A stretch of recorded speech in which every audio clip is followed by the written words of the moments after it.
Maintenant que tu sais ce que c'est qu'une primitive et que tu es donc capable de calculer une intégrale, je peux enfin te proposer des exemples concrets de calcul d'intégrale. Alors les exemples que je vais voir avec toi sont illustrés ici. Comme tu le vois, ils sont assez variés. On va parler de la dynamique de Newton, symbolisée ici avec la pomme de Newton, qui ne demande qu'une chose, bien entendu, c'est tomber dans le champ gravitationnel terrestre. Alors on verra l'intégrale aussi dans le contexte de la géométrie, avec un petit problème d'architecture. Et je terminerai en te montrant qu'un simple calcul d'intégrale permet de comprendre pourquoi une explosion de la bombe atomique provoque autant d'énergie. Pourquoi elle libère autant d'énergie. Alors voilà, avant d'aborder ces trois exemples, j'aimerais bien considérer un tout premier exemple que je ne peux pas représenter ici. Pour la simple et bonne raison que cet exemple, c'est toi. Ça peut paraître surprenant, mais tu es probablement le meilleur exemple que je puisse trouver pour te faire comprendre avec encore plus de profondeur la notion d'intégrale. Alors voilà, je m'explique. L'intégrale dont je parle qui te représente, c'est l'intégrale qui est ici. Le M ici, il représente ton moi, ta conscience, le petit personnage qui n'arrête pas de te parler là, à l'intérieur de ta tête. C'est aussi ce qu'on appelle l'identité personnelle.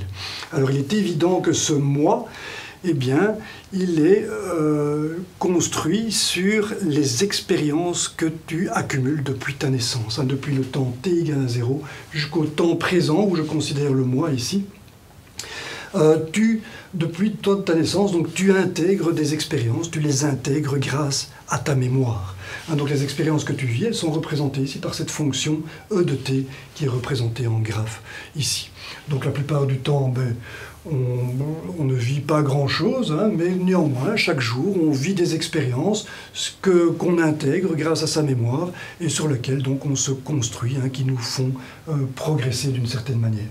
Et donc, quand le temps s'écoule, depuis notre naissance, nous accumulons ces expériences grâce à notre mémoire et donc, nous grandissons intérieurement, nous construisons notre identité personnelle.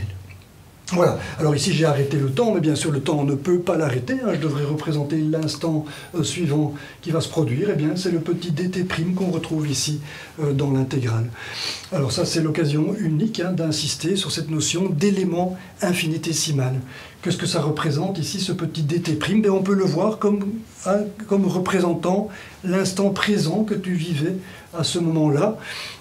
Cet instant présent, c'est un instant qui a une durée arbitrairement petite. C'est difficile de donner une durée à l'instant présent. À l'instant présent, c'est la petite durée de temps qui se trouve coincée entre le passé d'une part et entre le futur d'autre part. Le présent, en réalité, on pourrait avoir tendance à dire qu'il a une durée nulle, mais ce n'est pas tout à fait vrai non plus, puisque le temps est fait de la juxtaposition de tous ces instants présents, et donc s'ils sont juxtaposés et qu'ils constituent un temps continu, ça veut dire qu'ils ont une certaine durée. L'instant présent, on ne peut faire que constater qu'il a une certaine durée, on peut dire qu'il a une durée infinitésimale. C'est une manière très parlante de considérer cette grandeur infinitésimale introduite par Leibniz et Newton. Donc voilà, pendant cet instant présent-là que tu as vécu, tu vivais une certaine expérience ici, que je symbolise avec la fonction E de t', on est bien au temps t'. Et voilà, donc grâce à ta mémoire, tu as intégré cette expérience, voilà, tu as acquis ici une petite surface qui représente le E de t' dt' ici. Et donc tu as grandi, bien sûr, intérieurement, suite à cette expérience. Voilà, et ça se passe en continu. D'instant présent en instant présent, on va construire le défilement du temps comme ça, sur lequel donc on accumule donc les expériences. Voilà ici le grand pic qui symbolise le fait que tu viens de comprendre que tu constitues une intégrale, ce qui t'a fait grandir intérieurement. Voilà, ceci n'était pas un exemple très scientifique bien sûr, mais voilà, je l'aime bien parce qu'il m'a permis d'insister ici sur la signification de cet élément infinitésimal qui apparaît dans toute intégrale. Voilà, on peut maintenant passer à un problème plus scientifique, le problème de la pomme de Newton. Alors la pomme de Newton, je vais la laisser tomber bien entendu, je vais représenter son mouvement grâce à l'axe X ici qui est dirigé vers le bas, ça me permettra de faire un graphe de la position ici avec des valeurs positives de X, toutes les valeurs de X prises par la pomme seront bien des valeurs positives.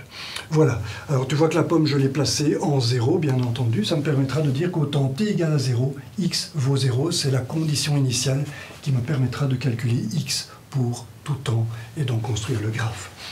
Voilà, je vais lâcher la pomme au temps t égale à 0, je mets le chrono en route, voilà qui est fait. Et maintenant, je te propose de résoudre un petit problème qui est le suivant. Je vais te demander de calculer la distance parcourue pendant la deuxième seconde de chute de la pomme. De la seconde 1 à la seconde 2, il s'est écoulé une seconde, c'est la deuxième seconde bien sûr, de 0 à 1 c'était la première seconde. Pendant cette deuxième seconde, quelle est la distance parcourue par la pomme? Tu es d'accord que la réponse est loin d'être évidente? On va trouver la réponse grâce au calcul d'intégrale. Ce qu'on a comme donnée, c'est la vitesse. Ça, on le sait bien parce qu'on sait que la pomme suit un mouvement rectiligne uniformément accéléré dont l'accélération vaut g. Et donc, on sait que v, c'est égal à g fois t. G, c'est l'accélération gravitationnelle terrestre, c'est à peu près 10 mètres par seconde au carré. Alors, voilà, donc j'ai bien ici une évolution linéaire de la vitesse, mais maintenant, il me faut la position. Alors, si tu te rappelles des formules du MRUA, du mouvement rectiligne uniformément accéléré, tu trouveras sans doute la réponse tout de suite. Mais on va faire ici comme si on ne les connaissait pas. J'ai choisi volontairement un exemple simple ici qu'on peut résoudre sans intégrale. On commence les choses progressivement et on va donc ici faire comme si on ne les connaissait pas et on va utiliser l'intégrale. Pourquoi est-ce que j'ai besoin de l'intégrale pour ça? Parce que la vitesse est variable. La distance parcourue, on serait tenté de la calculer en prenant la vitesse fois le temps, c'est-à-dire ici 1 seconde, mais la vitesse, entre 1 seconde et 2 secondes, elle a changé, comme on le voit. Ainsi, ici, je suis à 1 seconde, là, je suis à 2 secondes, tu vois que la vitesse a changé. Donc, v fois t, ça ne marche plus, puisqu'on ne sait plus quoi prendre pour v. Est-ce qu'on prend la valeur qui est là? La valeur qui est là, à 2 secondes, on ne sait pas. Et donc, il faut passer par le calcul d'intégrale que voilà. v de t est une fonction, qui est la fonction g de t ici, que je vais devoir donc considérer. Alors j'ai représenté cette intégrale comme une intégrale indéfinie, comme tu peux le voir. Je considère que t est la variable t qui est là. Je fais ça parce que je m'intéresse d'abord à la position pour tout temps, pour avoir le graphe ici des positions. Et ensuite on passera au problème de la distance parcourue sur la deuxième seconde de chute. Voilà, le résultat de cette intégrale, on sait que c'est la différence de la fonction primitive pour la borne supérieure et pour la borne inférieure, ti. v de t moins v de ti, où v est une fonction primitive, c'est-à-dire une fonction dont la dérivée est l'intégrante v de t qui ici vaut g fois t, comme représenté là. Voilà, alors il me faut donc connaître la primitive de g fois t. Je te laisse un petit peu réfléchir. Quelle est la primitive de g fois t? J'imagine que tu commences à la trouver. Voilà, tu sais que c'est 1 demi de gt carré plus une constante. Effectivement, si on dérive ceci, la dérivée de t carré va me donner 2t. Le 2 est neutralisé par le 1 demi ici, et j'ai bien g fois t. Quand je dérive la constante, j'aurai 0, bien entendu. Voilà, donc c'est bien, ceci c'est bien une primitive de la fonction gt. Voilà, alors je vais considérer maintenant le temps initial qui vaut 0, c'est le temps auquel j'allume le chrono. Le chrono était à 0 au départ. Voilà, c'est très pratique puisque x de 0 vaut 0, comme on l'a dit ici au départ, et donc j'ai directement x de t qui vaudra le résultat ici. Alors v de t, je l'ai, c'est 1 demi de gt carré plus c. Il me reste à avoir v0. v de 0, c'est très facile, il me suffit de mettre t qui vaut 0. Si t vaut 0, il me reste c. v de 0, c'est c. Et v de t moins v de 0, c'est ceci, avec le plus c ici, moins c. Les c vont tout simplement se simplifier pour me donner 1 demi de gt carré. Et en fait, ce c, j'en avais pas besoin. Tu t'en rends compte, la différence ici neutralise d'office les constantes qu'on rajoute. On n'en a tout simplement pas besoin. Et depuis cet exemple-ci, à partir de là, je n'écrirai plus la constante, en fait, tu vas le voir. Voilà, donc ceci, ça me donne la fonction de position pour tout temps. C'est la fameuse courbe parabolique qui représente le graphe des positions du MRUA. Tu connais cette formule sous forme de 1 demi de AT carré probablement. Ici, A vaut tout simplement G, l'accélération gravitationnelle terrestre. Voilà, et maintenant je peux aborder le problème de la distance parcourue entre la première et la deuxième seconde. Ce sera bien donc x de tf, x pour 2 secondes, moins x pour 1 seconde. C'est bien cette distance-là qui est donnée, bien sûr, par l'intégrale définie, cette fois-ci, de ti à tf de la vitesse. Voilà, et cette intégrale, bien sûr, elle représente l'air sous la courbe du graphe des vitesses. Alors maintenant, il faut faire attention, je n'ai pas encore fait la remarque importante par rapport à cette notion de surface ici. Il est clair que quand je parle de surface ici, il s'agit d'une surface tout à fait abstraite. Hein, la petite aire bleue qui vient d'apparaître à ton écran ici, ben, tu pourrais effectivement la chiffrer en centimètres carrés probablement, hein, si tu prends une règle et que tu te débrouilles pour calculer l'aire de ce trapèze ici, tu arriveras sans doute à la calculer. Mais il est clair que quand je parle de surface, il ne s'agit pas d'une surface en centimètres carrés ou en mètres carrés. Il s'agit d'une surface donnée par les dimensions que je multiplie ici pour obtenir cette aire. Et la dimension que j'ai ici, ben, c'est forcément les dimensions d'une vitesse. Quand je mesure ici la hauteur pour trouver la vitesse, eh bien, je trouve bien sûr une vitesse. Hein, je vais trouver ici quelque chose qui est en mètres par seconde. Et ici, ce ne sont pas des mètres non plus, tu le vois bien, c'est bien un temps que j'ai ici. Ce sont bien des secondes. Et j'ai donc bien des mètres par seconde multipliés par des secondes, dont le résultat, bien sûr, hein, les secondes se simplifient, le résultat me donne des mètres. Et donc, quand je parle de surface, ben, c'est une manière d'imager les choses. Hein, c'est juste parce que ça correspond à l'image de cette surface ici. Hein, mais c'est parce que c'est une grandeur qui n'est pas une longueur, ici, qui est une vitesse qui est représentée en graphe. Et quand on a un graphe, ben on voit apparaître une surface, forcément. Mais je le répète, hein, il ne faut pas prendre ça comme une surface au pied de la lettre. C'est une surface abstraite. Ici, elle est donnée en particulier en mètres. Et ceci est bien cohérent, bien sûr. C'est bien une distance que je cherche à obtenir. Et il est tout à fait naturel d'avoir une intégrale ici qui est exprimée en mètres. Voilà, maintenant que ceci est clarifié, je peux m'occuper de cette intégrale. On sait que l'intégrale qui est là, ben, elle est donnée par la différence de la fonction primitive pour la borne supérieure et pour la borne inférieure. Voilà, alors je peux écrire ça avec les crochets. Tu verras que cette notation de crochet, elle est très commode. Hein, voilà, les crochets ici, ben, ça signifie ce qui est écrit ici, c'est-à-dire que c'est V de TF moins V de TI. Et c'est très commode parce qu'il suffit de reporter ici les bornes de l'intégrale TI, TF. Voilà, pour V de t, ben, je vais prendre 1 demi de gt carré, j'avais dit que je laissais tomber la constante, je peux toujours le faire, et je vois que j'ai 1 demi de g tf carré moins 1 demi de g ti carré. Le 1 demi de g, je peux le mettre en évidence, et j'obtiens ici tf carré moins ti carré. Voilà, alors ti, ben, c'est 1 seconde, tf c'est 2 secondes, et 2 au carré ça me donne 4, moins 1 au carré, ben, ça me donne 1, 4 moins 1, ça me donne 3. Et G vaut 10. 10 quoi? Ben 10 mètres par seconde au carré. Le 3 que j'obtiens ici avec 4 moins 1, c'est bien 3 secondes au carré. C'est bien des temps au carré que j'ai. Les temps sont donnés en secondes. J'ai bien des secondes au carré qui, multipliées par des mètres par seconde au carré, me donnera bien des mètres. C'est important. Je suis en train de calculer une distance parcourue. Voilà, et qu'est-ce que j'obtiens comme distance? Eh bien, j'obtiens 1 demi de 10, c'est-à-dire 5, fois 3, et ça me donne donc 5 fois 3, 15. La pomme parcourt 15 mètres durant sa deuxième seconde de chute. Je ne sais pas si c'est hein, l'ordre de grandeur que tu avais obtenu quand je t'ai demandé d'évaluer ça il y a quelques minutes. Hein, probablement pas, tu vois que c'est beaucoup. Voilà, c'est assez contre-intuitif comme résultat. Mais voilà, donc ça montre... Hein, cet exemple-ci montre l'intérêt du calcul intégral. Quand on a une vitesse dépendante du temps, eh bien, pour calculer les distances parcourues, on doit passer par le calcul d'intégrale. Voilà, c'était donc le premier exemple. Je vais passer maintenant au deuxième exemple, qui est donc dans le domaine de la géométrie. C'est un exemple que je vais t'introduire avec une petite histoire. Hein. C'est l'histoire d'un laveur de vitres à qui on téléphone un jour pour donc faire nettoyer une façade vitrée.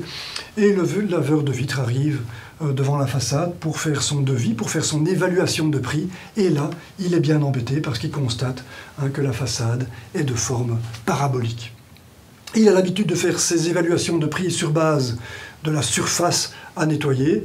Et ici, donc, il est confronté au calcul de cette surface. Mais heureusement, il se rappelle de ses cours de mathématiques du secondaire et voilà, il sait qu'il va y arriver grâce à la notion d'intégrale. Alors comment est-ce qu'il s'y prend? Eh bien, il mesure d'abord la hauteur ici, il constate qu'il y a 20 mètres de haut et 40 mètres de large. Alors ça lui permet de faire un petit schéma de la façade. La voici, on a la forme parabolique ici, sa hauteur h c'est 20 mètres, et ici je retrouve également moins 20 mètres plus 20 mètres puisque c'est 40 mètres de large. Et il sait que la parabole qui est ici a pour formule générale une formule en x carré. Voilà, alors ce sera moins a fois x carré, puisque la courbure est orientée vers le bas.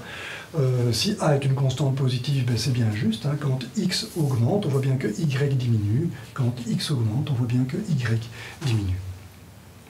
Voilà, alors le h est ici, ben parce qu'en x égale à 0, ben je retrouve bien sûr h. Hein, il a centré la parabole sur l'axe des y ici, tout est symétrique. Hein, donc c'est évident que h est le sommet ici. Quand x vaut 0, j'ai h. Voilà, maintenant il faut connaître a. C'est un pas qu'il doit franchir, bien sûr, pour obtenir la formule exacte ici de y de x. Alors le a, on va le trouver en imposant que pour x qui arrive en h ici, ben, le y devient nul. Y en h est égal à 0, y en h, donc x ici doit valoir h, bien sûr. Si je mets x égale à h ici, je dois mettre x égale à h. Et on sait que ça doit être égal à 0, et ceci donne la valeur de a. Tu vois très bien que le a ici doit valoir 1 sur h. 1 sur h fois h carré, ça donne bien le h. h moins h, ça donne bien 0.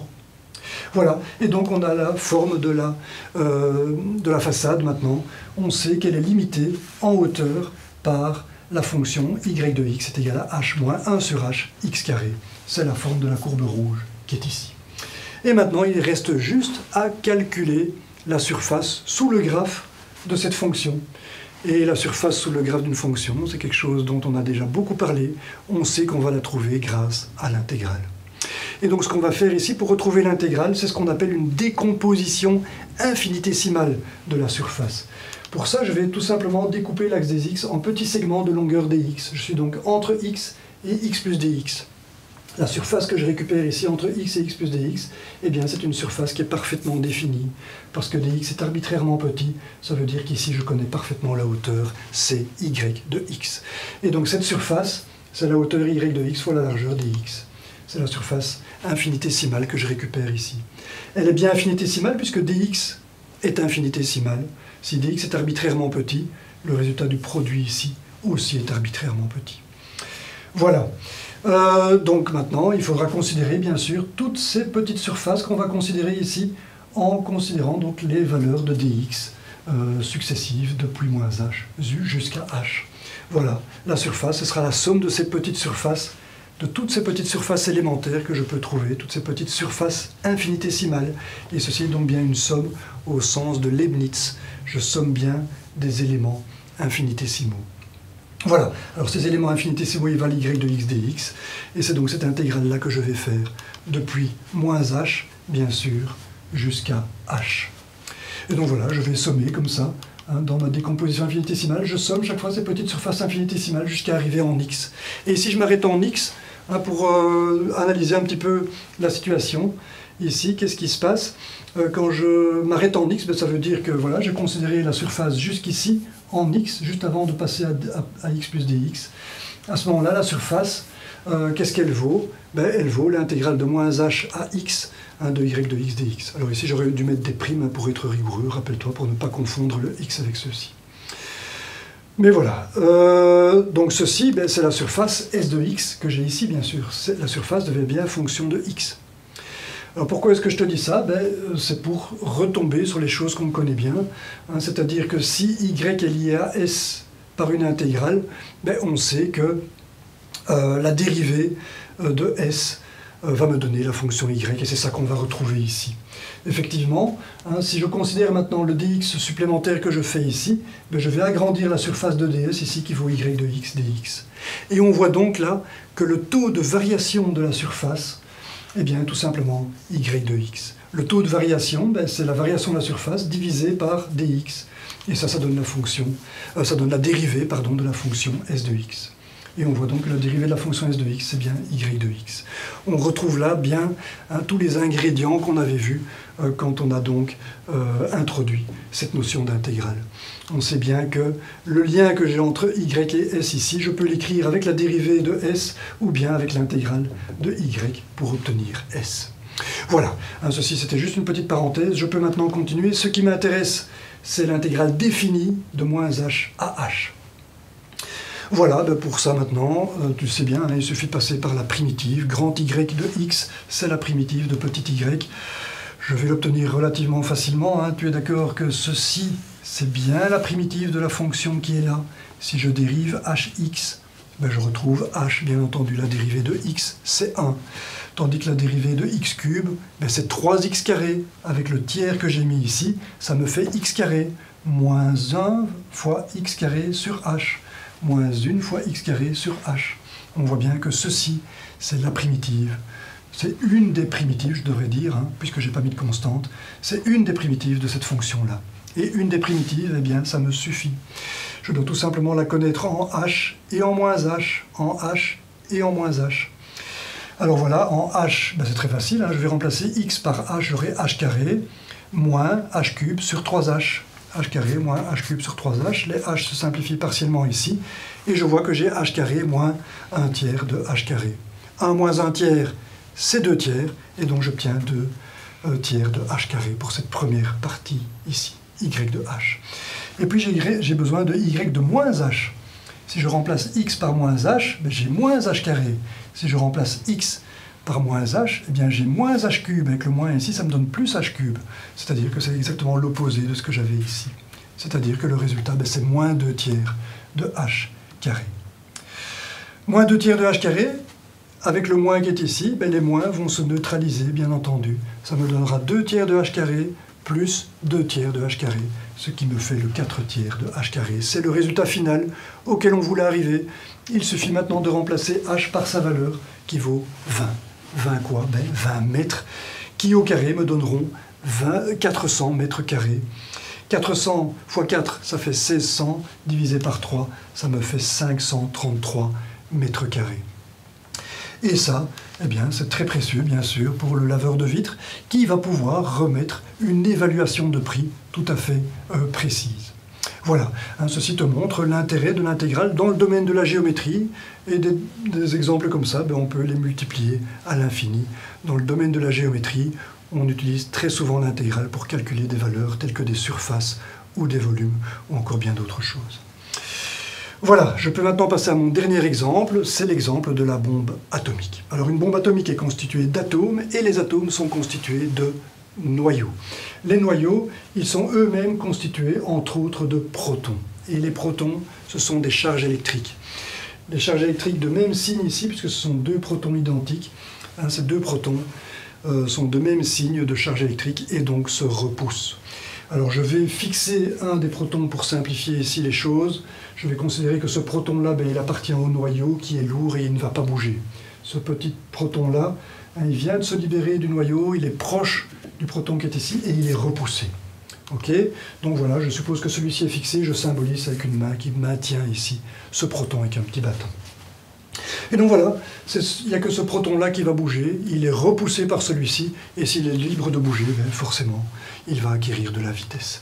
Il va acquérir de la vitesse, représentée ici, ça veut dire qu'il va acquérir de l'énergie, bien sûr, de l'énergie cinétique, hein, qui sera capable de faire des dégâts, bien entendu.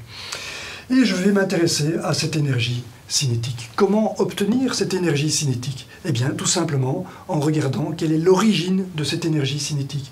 Et l'origine de l'énergie cinétique, c'est forcément la force électrique. C'est la force électrique qui a tiré ce proton depuis la position initiale ici, jusqu'à la position où il est actuellement. Et ça, hein, le déplacement de cette force depuis la position initiale jusque-là, ben, ça correspond bien sûr à un travail. La force a fourni un travail au proton qui a donc vu son énergie cinétique augmenter. Et je peux dire que l'énergie cinétique, eh bien, est égale à ce travail. C'est la conservation de l'énergie qui me le fait dire. Voilà. Et le travail, ben, on sait que c'est la force fois le déplacement. Et le déplacement, ben, c'est la distance que j'ai effectuée depuis le point de départ ici, L. Et cette formule-là, ben, tu te rends bien compte qu'elle est inapplicable, bien sûr, parce que la force, elle dépend de la distance. Ici, quand je suis tout près du premier proton, ici, ben, la force, elle est beaucoup plus grande que maintenant, là où je suis loin. Et donc, on ne sait pas très bien quelle force mettre ici dans cette formule. Qu'est-ce que je vais mettre? La valeur que j'ai ici au final, la petite force, ou bien la grande force que j'ai au départ? Ben, on ne sait pas.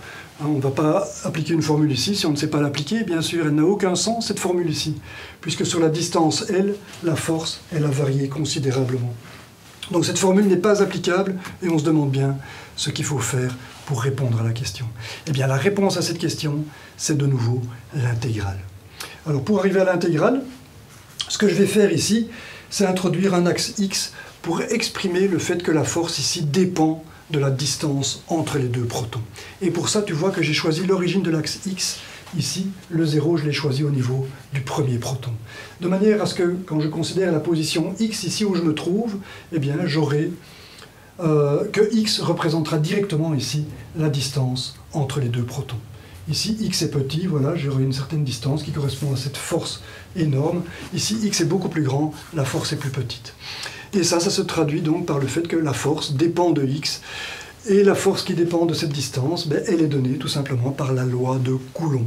Coulomb a montré que la force est inversement proportionnelle au carré de la distance. Alors on trouve comme coefficient de proportionnalité la constante de force de Coulomb, hein, on verra sa grandeur tout à l'heure, on verra ce qu'elle vaut. Et ici, QE au carré, ben, c'est la charge du proton au carré. Donc voilà, ça c'est Coulomb qui a montré, on ne doit pas redémontrer ça. Ce qui m'intéresse ici, c'est la dépendance en X. Hein, le fait que c'est inversement proportionnel au carré de la distance, ça veut dire que quand je double la distance à laquelle je me trouve, si je vais ici, hein, ne fût-ce que là, 2 fois plus loin que le point de départ, eh bien je divise la force par 4. C'est bien ça que ça veut dire, ce carré. Donc j'ai une force qui diminue très très très vite avec la distance. Voilà. Alors maintenant, hein, qu'est-ce que je peux faire? On voit clairement qu'avec une force pareille, ben, je ne peux pas appliquer la formule F fois L. Hein, sur la distance L, on voit que la force a évolué énormément. Qu'est-ce que je vais prendre comme valeur pour F? Ben, on ne peut pas en prendre. Je ne vais pas prendre celle du début, je ne vais pas prendre celle de la fin, je ne sais pas quoi prendre comme valeur. Et donc ce qu'on va faire, c'est, de nouveau, on va recourir à une décomposition infinitésimale de l'axe des X, de la trajectoire. Ici, on va voir la trajectoire comme étant constituée de petits segments de longueur dx que j'introduis ici. Et l'avantage de ça, bien sûr, c'est que sur ce petit segment de longueur dx, eh bien, je peux considérer que la force est une constante. dx est arbitrairement petit, et donc, je peux dire ici que je connais parfaitement la force, et elle vaut f de x si je suis en x. Elle vaut ceci, et ça peut être considéré comme une constante sur la distance dx. Et donc là, je peux maintenant utiliser la formule qui est ici. Si la force est une constante, eh bien je peux dire que le travail c'est F fois L, c'est-à-dire ici f de x fois dx. Voilà, et ça c'est un travail infinitésimal puisque dx est une grandeur infinitésimale. Voilà, ce petit travail élémentaire, c'est la petite surface bleue qui apparaît ici. Et bien sûr, le travail total, ce sera la somme, au sens de Leibniz ici, de tous ces petits travaux infinitésimaux qui sont donnés par f de x dx. Alors bien sûr, il me restera les bornes à mettre pour cette intégrale. Je vais considérer que je vais de la position initiale que j'appelle x0. Voilà, autant choisir un nom, hein, x0 pour le temps t égale à 0 par exemple. Voilà, et je vais aller avec L qui vaut l'infini. C'est-à-dire que je considère la vitesse à une distance arbitrairement grande, comme ça j'ai considéré que c'est l'infini. Je vais donc de x0 à l'infini. Voilà, donc je dois maintenant calculer cette intégrale, c'est facile, hein, il me suffit d'introduire la primitive, bien sûr, c'est la primitive pour l'infini, moins la primitive pour x0. Que vaut la primitive de cette fonction? Hein, je te laisse un petit peu réfléchir avant de la voir, hein, tu l'as sans doute déjà vu, voilà, tu sais que ce sera moins 1 sur x fois k0 QE carré. Pourquoi? Eh bien parce que la dérivée de 1 sur x, tu te rappelles bien, hein, que c'est moins 1 sur x carré. Et donc quand je dérive ici le moins 1 sur x, j'aurai bien un moins par moins ici qui me donnera plus. J'aurai bien le plus x carré qui sera ici, multiplié par k0 QE carré, bien entendu, qui apparaît là. D'accord? Donc ceci, c'est bien la primitive de la fonction petit f de x, de la fonction intégrande, hein, que j'ai ici. Et voilà, donc maintenant je peux faire un petit peu de place pour profiter, hein, de la connaissance de la fonction primitive pour venir calculer les crochets qui sont là. Alors les crochets, c'est la fonction primitive, hein, que je reprends d'ici, pour l'infini moins la fonction primitive pour x0. Et donc voilà, je vais l'écrire pour l'infini ici en mettant moins k0 QE carré en évidence. Le 1 sur l'infini c'est 0, et puis il me reste bien sûr 1 sur x0 ici avec un signe moins. Le moins avec le moins me donne plus, et on voit donc que le résultat c'est k0 QE carré sur x0. Et maintenant, il me suffit de mettre là-dedans les nombres. Voilà. Pour x0, je l'ai dit tout à l'heure, hein, les distances qu'on a entre les nucléons dans un noyau, c'est de l'ordre de la taille des nucléons, c'est-à-dire 10 moins 15 mètres. La constante de force de Newton, elle vaut à peu près 10 exposant 9 newtons mètre carré par coulomb carré. Les unités de K0, c'est bien des newtons pour la force fois des mètres au carré divisé par des coulombs carrés, c'est bien ce que j'ai écrit ici. Et voilà, Coulomb a montré que c'était à peu près 9, 10 exposant 9, la valeur de cette constante K0. Voilà, et le QE, c'est la charge du proton, c'est 1,6, 10 exposant moins 19 coulombs, c'est une très très petite charge qui va faire que le nombre qu'on va obtenir ici, il sera très petit. Voilà, je prends ma calculette, je calcule en vitesse ceci, et je trouve 23 10 exposant moins 14 joules. C'est une énergie qui apparaît toute petite. 10 moins 14 joules, c'est vraiment pas grand-chose. Mais il faut comprendre que ceci, ce n'est valable que pour un proton. Si maintenant je suppose que je répète cette expérience avec un nombre de protons qui est égal au nombre d'Avogadro, c'est-à-dire que je répète cette expérience avec 1 gramme de protons, c'est ça que ça veut dire, je prends le nombre d'Avogadro ici, que je multiplie par l'énergie qu'on a trouvée ici, ça me donnera ce que j'aurai comme énergie à partir d'1 gramme de matière. Ça donne une idée des ordres de grandeur qu'on obtient quand on laisse des protons s'éloigner l'un de l'autre, donc à partir d'une distance correspondant à la taille d'un noyau. Si je prends 1 gramme de matière et que je décompose cette matière grâce à cette répulsion électrique, de force électrique, eh bien, j'obtiendrai 6 10 exposant 23 fois 23 10 exposant moins 14, le résultat qu'on avait là. Et 10 exposant 23 fois 10 exposant moins 14, ça me fait 23 moins 14, ça me fait 10 exposant 9, ça fait des milliards de joules, exactement 6 fois 23, c'est-à-dire 138 milliards de joules. Ce qui est gigantesque. Dans 1 gramme de matière, on a un potentiel donc de milliards de joules. Ça explique bien sûr pourquoi la bombe atomique libère autant d'énergie. Voilà, c'est sur cette face obscure de la science que je vais te laisser donc ici.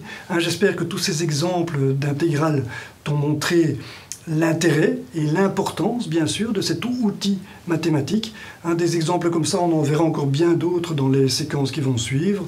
Voilà, tu verras que ça reste très amusant de découvrir les choses grâce à cet outil mathématique. Donc voilà, je te remercie pour ton attention et te dis à bientôt.